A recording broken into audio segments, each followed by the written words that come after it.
Hello my dear students and welcome back to the channel.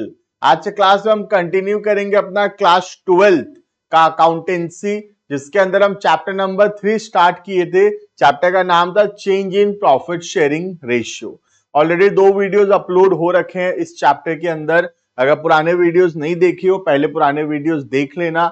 वहां पे हम पढ़े थे how to calculate the gaining share and sacrificing share. Next हम पढ़े थे how to treat the goodwill. ठीक है, अब हम थर्ड टॉपिक की तरफ चलेंगे चैप्टर के अंदर, जिसका नाम है treatment of reserves, accumulated profit and losses. But before we start, you can check our description. Description में एक ऐप का लिंक है, जरूर से डाउनलोड करके रजिस्टर कर लेना अपने आप को।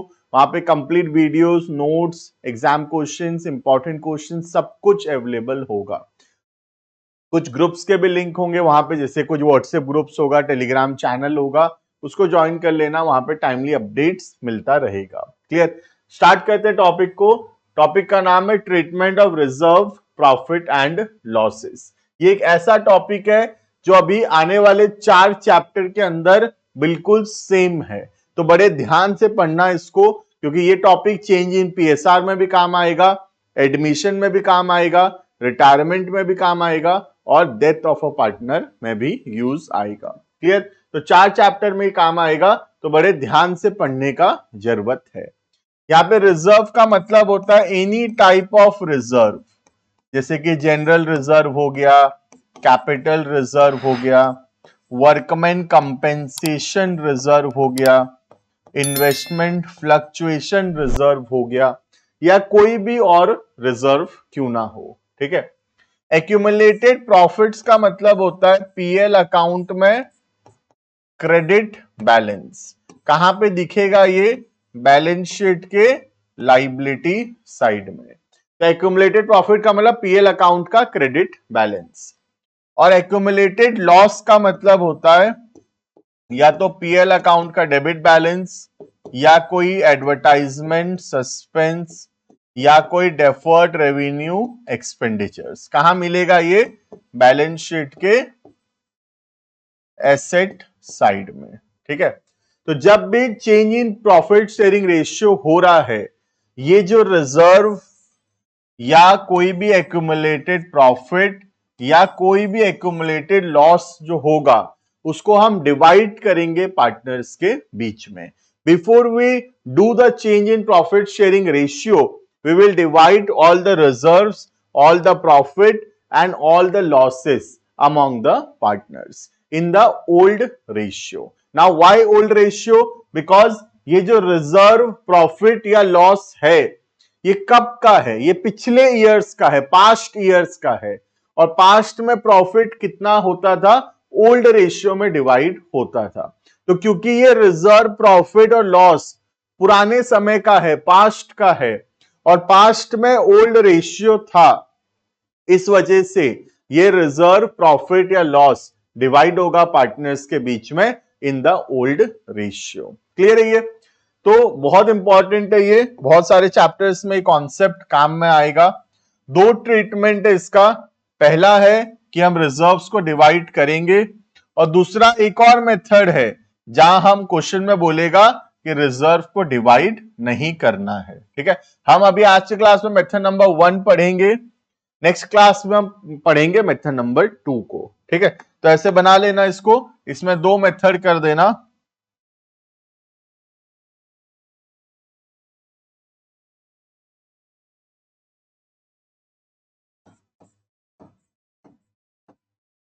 Method 1, when reserve, accumulated profit and accumulated losses are to be divided. तो पहला मेथड का नाम है when reserve, accumulated profit and losses are to be divided। और एक दूसरा मेथड हम पढ़ेंगे आगे चल के, जहां पे हम इसका ट्रीटमेंट करेंगे without dividing the reserve, profit and losses. दूसरा मेथड का नाम है when reserve, accumulated profit and losses are not to be divided. Clear है? तो दो मेथड है ट्रीटमेंट का। मेथड नंबर 2 हम लेटर ऑन पढ़ेंगे, अभी हम स्टार्ट करेंगे इसका मेथड नंबर 1। ठीक है, मेथड 1 में क्या होता है, रिजर्व एक्युमुलेटेड प्रॉफिट या लॉसेस को हम डिवाइड करते हैं पार्टनर्स के बीच में इन द ओल्ड रेशियो। ठीक है, तो क्या एंट्री होगा देखना, सबसे पहला रिजर्व या एक्युमुलेटेड प्रॉफिट को अगर डिवाइड करेंगे तो रिजर्व या एक्युमुलेटेड प्रॉफिट का क्या बैलेंस होता है, क्रेडिट बैलेंस, उसको हम डिवाइड करेंगे तो उसको क्या करेंगे, हम डेबिट करेंगे। तो एंट्री होगा रिजर्व अकाउंट डेबिट, कोई भी रिजर्व क्यों ना हो सब डेबिट होगा। ठीक है, और एक्युमुलेटेड प्रॉफिट में क्या रहेगा, पीएल अकाउंट का क्रेडिट बैलेंस। ठीक है, ये भी डेबिट होगा टू पार्टनर्स कैपिटल या करंट अकाउंट। याद रखना कौन सा रेशियो, ओल्ड रेशियो। क्लियर है?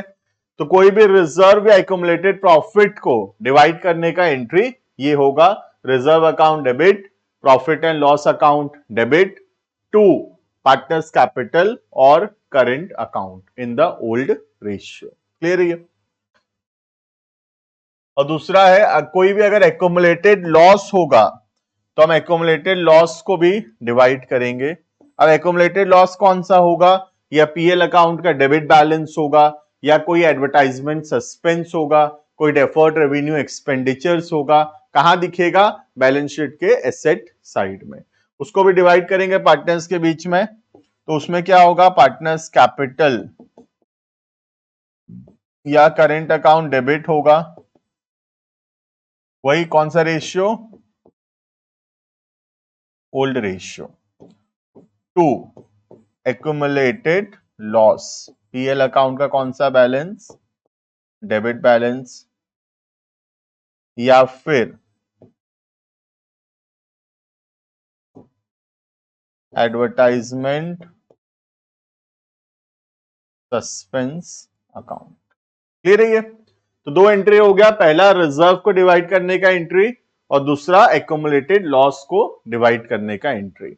रिजर्व डेबिट होगा और पार्टनर्स कैपिटल क्रेडिट होगा ओल्ड रेशियो में, और जब हम लॉस को डिवाइड करेंगे तो पार्टनर्स कैपिटल या करेंट अकाउंट डेबिट होगा और जो एक्युमुलेटेड लॉस है वो क्रेडिट होगा। क्लियर है? तो ये मेथड नंबर 1 है, जब हम रिजर्व्स को डिवाइड करेंगे।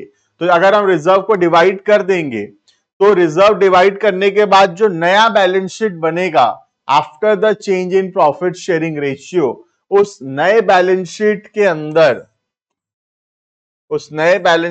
अंदर रिजर्व, एक्युमुलेटेड प्रॉफिट या एक्युमुलेटेड लॉसेस नहीं आएगा, क्योंकि हम उसको ऑलरेडी डिवाइड कर दिए हैं पार्टनर्स के बीच में in the old ratio. Hence जो नया बैलेंस शीट बनेगा after the change in profit sharing ratio, उस नए बैलेंस शीट में there will be no reserves, no accumulated profit and no accumulated losses. Clear है ये? देखते हैं क्वेश्चन छोटा सा, कैसा क्वेश्चन आता है एग्जाम में, देखना। Sangeeta, Deepa, Ajay and Lalit were partners in a firm sharing profit and loss in the ratio of 3:2:4:1। ये कौन सा रेशियो है, old ratio. They decided to share profit and loss in the ratio of 5:1:2:2। ये कौन सा रेशियो हुआ, new ratio. From 1st April 2022 on this date general reserve, कोई भी रिजर्व हो फर्क नहीं पड़ता, नाम कुछ भी हो, general reserve appear in the books at 1 lakh. Advertisement suspense मतलब क्या है, accumulated loss appeared at 50,000। Pass journal entry, तो जर्नल एंट्री करने बोला है। जब भी मेथड नहीं पता चलेगा कौन सा करना है, हम हमेशा मेथड नंबर 1 से ही करेंगे। क्लियर है? तो रिजर्व और एक्युमुलेटेड लॉस को डिवाइड करेंगे, कौन सा रेशियो, ओल्ड रेशियो। याद रखना रिजर्व, एक्युमुलेटेड प्रॉफिट और लॉस हर चैप्टर में सेम है, हर चैप्टर में डिवाइड करना पड़ेगा और हर बार ओल्ड रेशियो में ही डिवाइड होगा। क्लियर है? एंट्री क्या होगा, सबसे पहला रिजर्व को डिवाइड करेंगे तो entry number 1 general reserve account debit 1 lakh to, सब पार्टनर्स के बीच में डिवाइड करेंगे ओल्ड रेशियो में 3:2:4:1, तो 2 Sangeeta's capital account, 2 Deepa's capital account,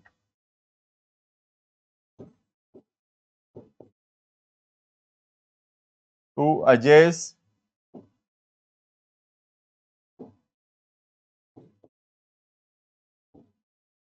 capital account, 2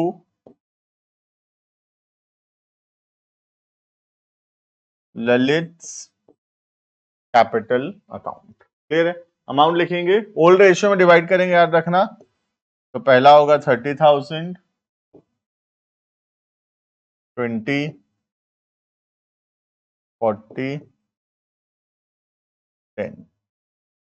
clear है ये? तो ये हो गया सारा reserve divided. Now accumulated loss मतलब एडवर्टाइजमेंट सस्पेंस को डिवाइड करेंगे, तो इस बार क्या होगा, पार्टनर्स कैपिटल सारा डेबिट होगा।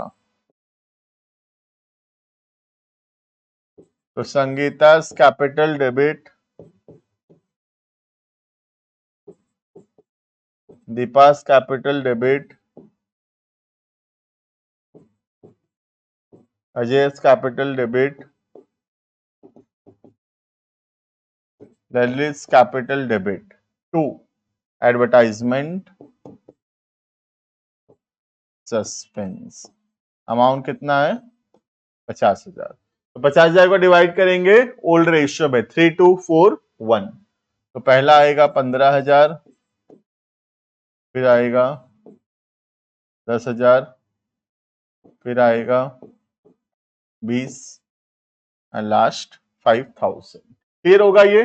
तो जो भी जनरल रिजर्व था या जो भी एडवर्टाइजमेंट सस्पेंस का बैलेंस था उसको हम डिवाइड कर दिए पार्टनर्स के बीच में in the old ratio, right. अब जो नया बैलेंस शीट बनेगा after the change in profit sharing ratio, उस नए बैलेंस शीट में जनरल रिजर्व नहीं आएगा, एडवर्टाइजमेंट सस्पेंस नहीं आएगा, क्योंकि वो ऑलरेडी डिवाइड हो चुका है पार्टनर्स के बीच में in the old ratio. Clear है? तो this was about reserve and accumulated losses का मेथड नंबर 1। एक और मेथड है मेथड नंबर 2, वो हम बाद में डिस्कस करेंगे।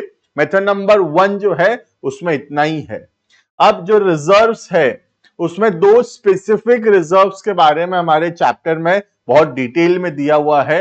एक हो गया वर्कमैन कंपेंसेशन रिजर्व और दूसरा हो गया इन्वेस्टमेंट फ्लक्चुएशन रिजर्व। ठीक है, तो स्टार्ट करेंगे हम लोग next reserve which is famously called as workman compensation reserve। Short form में हम इसको बोलते हैं WCR। ठीक है, अब WCR क्यों बनाया जाता है ठीक से समझना।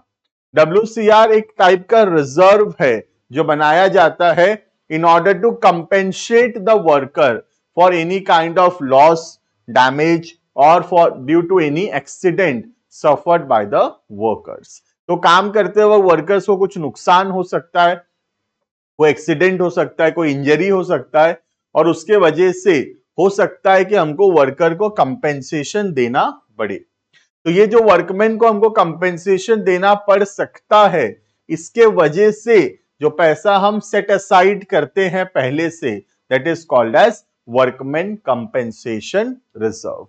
तो एक स्पेशल टाइप का रिजर्व है ये जो अलग से बनाया गया है। क्यों बनाया गया है? In order to compensate the worker for any damages, any loss due to the accident in at the time of the working. Clear है? तो काम करते वक्त कोई भी नुकसान होगा और उस नुकसान को कंपेंसेट करने के लिए हम जो रिजर्व बनाए हैं, that reserve is called as workman compensation reserve, famously called as WCR। Clear है? अब डिफरेंट डिफरेंट केसेस हो सकता है WCR का, डिपेंडिंग अपन कितना का नुकसान हुआ वर्कर को। तो हम पढ़ेंगे different cases related to WCR। Heading करेंगे सबसे पहला case number 1।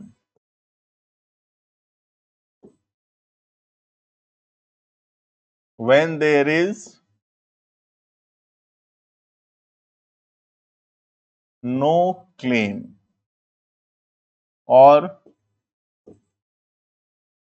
No information. Suppose हम लोग WCR बनाए थे, suppose we have made a WCR of 1 lakh, मतलब हम 1 लाख रुपए अलग किए थे ये सोचकर कि नुकसान होगा वर्कर को, तो हम 1 लाख रुपए तक पेमेंट करेंगे, right.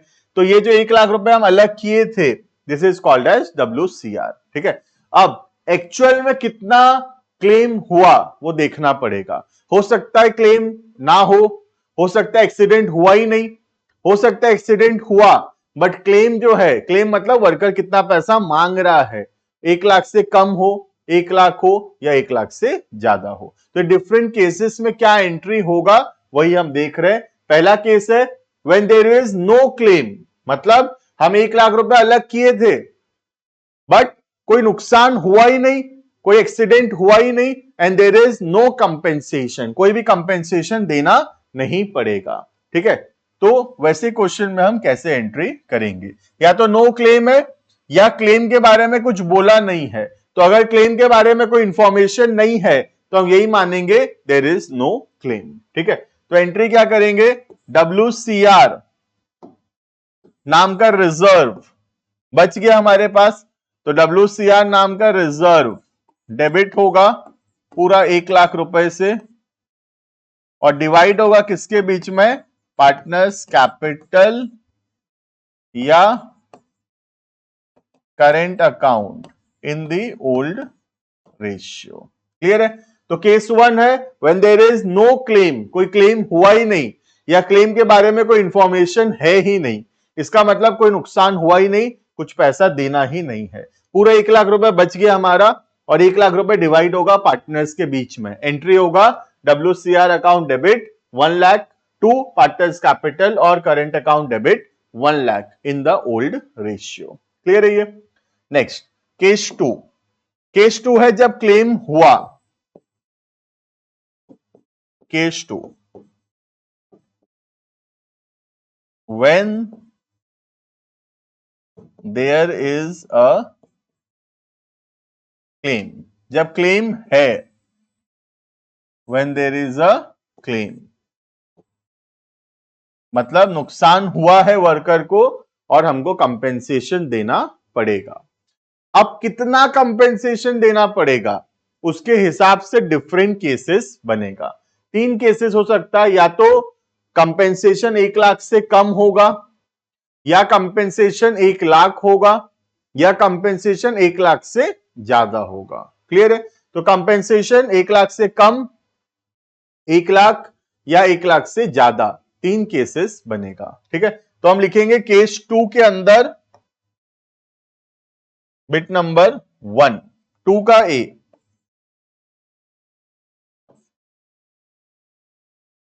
when claim is less than WCR, claim का जो अमाउंट है वो WCR के अमाउंट से कम है।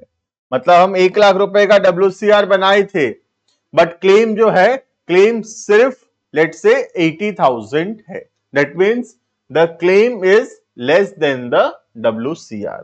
क्लियर है ये। तो जब क्लेम जो है वो WCR से कम होगा तब क्या एंट्री करेंगे, ठीक है। देखना, WCR अकाउंट डेबिट होगा पूरा 1 लाख से, 2 इसमें से 80,000 तो देना पड़ेगा, 1 लाख का रिजर्व था उसमें से 80,000 तो देना पड़ेगा। तो जो 80,000 हमको देना पड़ेगा वो लाइबिलिटी है हमारे लिए, and that liability is called as workman compensation claim, short form में WCC बोलते हैं, ठीक है। तो लिखेंगे 2 workman compensation claim, short form WCC, 2 partners capital या current account in the old ratio. Clear है ये। तो एंट्री क्या होगा, WCR account debit 1 lakh 1 lakh का रिजर्व था, WCR डेबिट 1 लाख, उसमें से 80,000 देना पड़ेगा, तो to workman compensation claim 80,000 that is a liability, और बाकी जो 20,000 बचेगा divided among the partners in the old ratio. Clear है? ये हुआ 2 का 1। अब नेक्स्ट आएगा 2 का 2, मतलब 2 का बी। 2 का बी क्या होगा? When the claim is equal to WCR, मतलब 1 लाख का रिजर्व था और क्लेम भी 1 लाख हुआ। ठीक है, देखना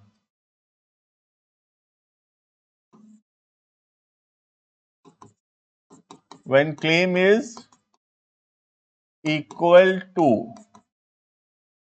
WCR, जब क्लेम जो है WCR के बराबर है तब क्या एंट्री होगा? देखना, WCR नाम का रिजर्व डेबिट होगा 1 लाख से और WCC नाम का लाइबिलिटी क्रेडिट होगा 1 लाख से।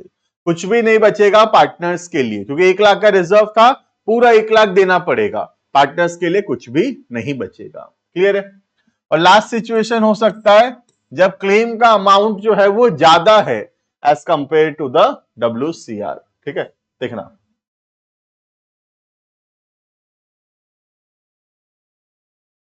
when claim is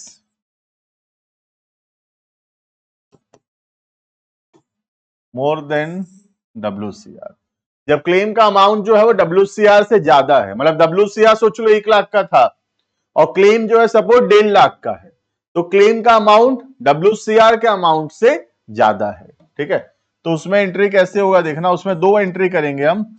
सबसे पहला WCR डेबिट होगा 1 लाख से,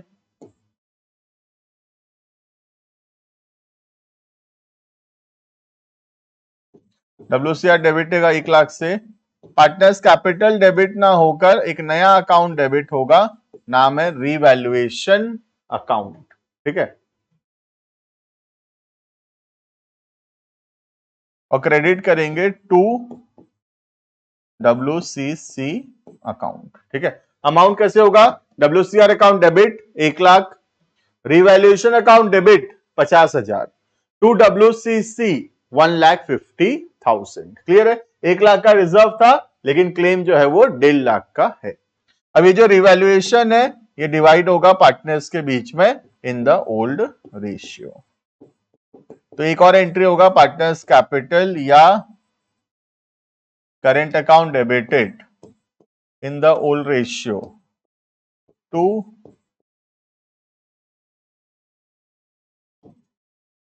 रिवैल्यूएशन अकाउंट। क्लियर है ये? तो देखोगे तो रिवैल्यूएशन ऐसे तो कैंसिल हो जाएगा और जो एंट्री बचेगा अल्टीमेटली वो वही बचेगा, WCR account debit, partners capital या current account debit to WCC। Clear है ये? लिख देता हूं फिर से इसको। तो आई होप क्लियर हो गया होगा। अब तुमको अच्छे से केसेस पहचानना पड़ेगा, अगर केसेस सही से हम नहीं पहचान पाएंगे तो हम कभी भी एंट्री नहीं कर पाएंगे। ठीक है, और केसेस पहचानना बहुत आसान है, सिर्फ 2 केस है, देखो ध्यान से, या तो केस 1 है या केस 2 है। केस 1 है when there is no claim, या कोई इंफॉर्मेशन है ही नहीं, तो पूरा WCR डिवाइड कर देंगे पार्टनर्स के बीच में इन द ओल्ड रेशियो। और सेकेंड केस है when there is a claim, मतलब जब क्लेम है। अब क्लेम कितना है उसके हिसाब से 3 सिचुएशन है। पहला, क्लेम जो है WCR से कम है, सेकेंड, क्लेम जो है WCR के बराबर है, और तीसरा, क्लेम जो है WCR से ज्यादा है। क्लियर? तो ये 3 केस है टोटल 2 के अंदर। तो केस 1, केस 2, केस 2 के अंदर A, B एंड C। अगर हम केस सही पहचानेंगे क्वेश्चन में, हम आराम से एंट्री कर पाएंगे। क्लियर है? देखते हैं क्वेश्चन को। देखना, Param, Karan and Pawan sharing profit and loss 432। तो 432 कौन सा रेशियो है? Old. Decided to share profit and loss in the ratio of 234। 234 कौन सा है? न्यू। रिजर्व में कौन सा रेशियो काम का है? Old ratio. न्यू का कोई काम नहीं है। ठीक है, with effect from 1st April, workman compensation reserve appeared at 90,000। तो WCR कितना का है हमारे पास? 90,000। 26,000 का। अब देखते हैं कितना क्लेम हुआ। ठीक है, सबसे पहला when there is no information as to claim, तो एक कॉपी का कौन सा केस है हमारा, हम जो पढ़े अभी अभी उसका केस 1 है ये। देखो case 1, when there is no information या when there is no claim। तो जो हमारा पहला 2 क्वेश्चन है वो हमारे कॉपी का कौन सा केस है, this is as per case number 1। Clear है, एंट्री आराम से हो जाएगा। पार्टनर्स के बीच में डिवाइड करेंगे 90,000 को in the old ratio. Clear है। Third, when the claim on account of workman compensation is 45,000, claim कितना का है 45 का, लेकिन WCR कितना का था 90 का। तो देखो कौन सा केस है, 2 का ए है। देखो when claim is less than WCR, WCR 90,000 है, क्लेम सिर्फ 45,000 है। तो कौन सा केस है हमारे कॉपी का, ये कॉपी का केस नंबर 2 का ए है। क्लियर।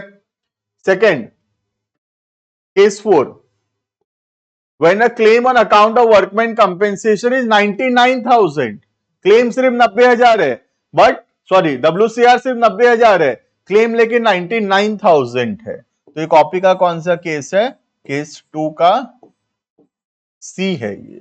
क्लियर। और लास्ट क्लेम है 90,000, तो ये कौन सा है केस, केस 2 का बी। क्लियर है। अगर हम केसेस सही पहचानेंगे तो एंट्री तो कुछ है ही नहीं, आराम से हम ये एंट्री इजीली कर पाएंगे, बट प्रोवाइडेड हम केस सही पहचाने। क्लियर है। This was all about the topic workman compensation reserve. एक और टॉपिक है यहाँ पे जिसका नाम है IFR, इन्वेस्टमेंट फ्लक्चुएशन रिजर्व, वो हम पढ़ेंगे नेक्स्ट क्लास के अंदर। और एक छोटा टॉपिक यहाँ बचा हुआ है जो कि रिजर्व का, ये मेथड नंबर 2 भी बचा हुआ है, ये भी हम नेक्स्ट क्लास में पढ़ेंगे। तो रिजर्व को कंटिन्यू करेंगे एक और क्लास में, जहां पे हम एक और स्पेशल रिजर्व पढ़ेंगे, नाम है उसका IFR, और एक पढ़ेंगे method number 2 of the treatment of reserve, accumulated profit and losses. Clear है ये। तो this was all about today. I hope कि वीडियो अच्छा लगा होगा, पसंद आया होगा, थोड़ा भी इंफॉर्मेटिव लग रहा है, जरूर से शेयर कर देना, सब्सक्राइब कर लेना चैनल को।